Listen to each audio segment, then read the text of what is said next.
Happy Monday, everybody. It's Dr. Matt with Full Potential Chiropractic with your question of the week. So, another great question in the office, and it's a common question we often get, and we try to answer it right before you even have the question because it is a common question we get, is what is that popping noise when we deliver the specific adjustments here in the office? So, just in simple terms, without getting too complicated and getting too nerdy, it's just air and gas releasing from a joint. You're breaking this vacuum, right, that your body naturally has with inside it, and this air and gas release and make that noise. So it's not a good thing, it's not a bad thing, it's not a sign of the adjustment happening or not happening.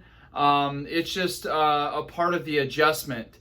Now there are certain adjustments where they may be a little bit louder because it's closer to your ears, or there's a lot less tissue in that area, or there's more tissue, more muscles, more organs, so it doesn't make that big noise. Some people like it.